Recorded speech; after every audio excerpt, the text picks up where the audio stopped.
even greater effort, even greater cooperation and understanding between nations. We will begin to responsibly leave Iraq to its people and forge a hard-earned peace in Afghanistan. With old friends and former foes, we will work tirelessly to lessen the nuclear threat and roll back the specter of a warming planet. We will not apologize for our way of life, nor will we waver in its defense. And for those who seek to advance their aims by inducing terror and slaughtering innocents, we say to you now that our spirit is stronger and cannot be broken. You cannot outlast us, and we will defeat you.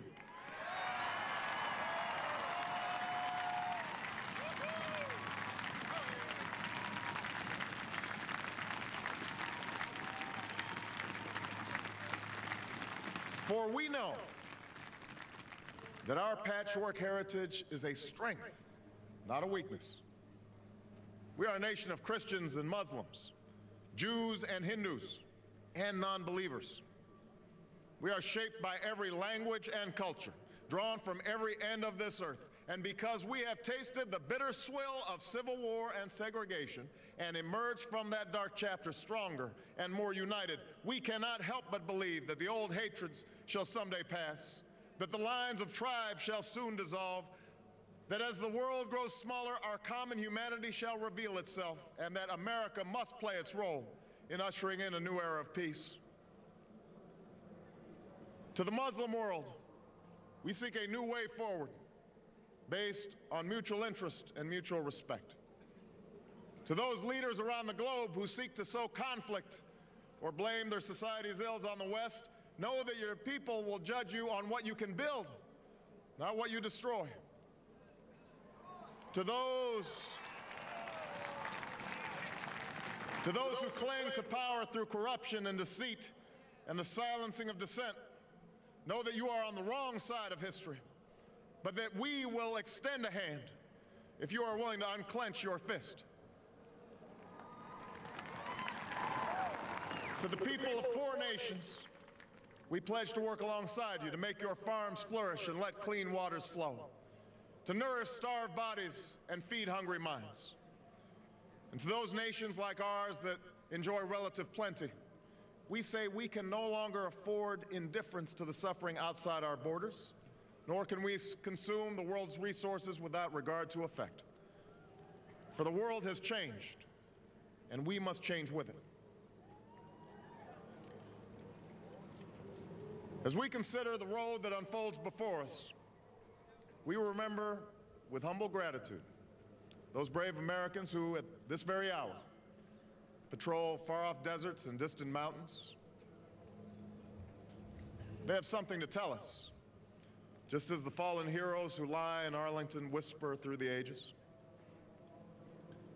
We honor them not only because they are the guardians of our liberty, but because they embody the spirit of service, a willingness to find meaning in something greater than themselves. And yet, at this moment, a moment that will define a generation, it is precisely this spirit that must inhabit us all. For as much as government can do and must do, it is ultimately the faith and determination of the American people upon which this nation relies.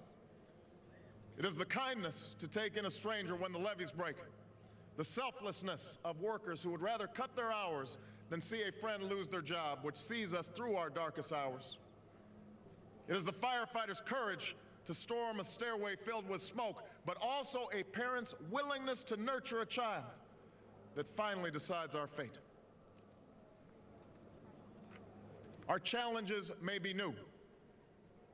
The instruments with which we meet them may be new.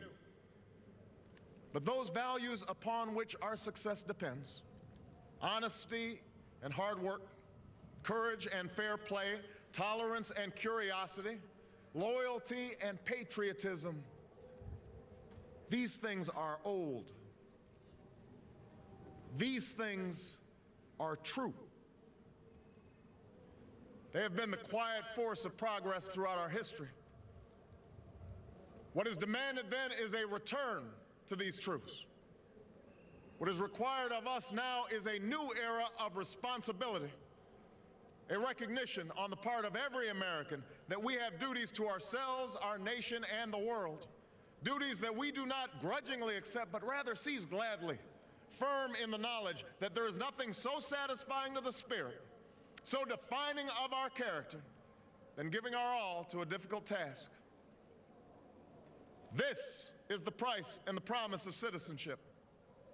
This is the source of our confidence, the knowledge that God calls on us to shape an uncertain destiny.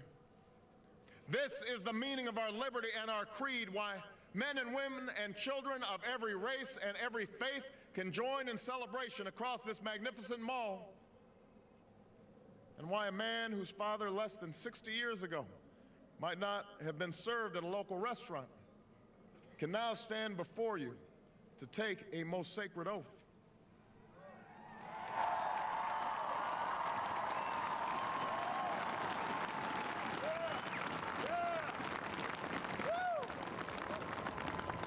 So let us mark this day with remembrance of who we are and how far we have traveled.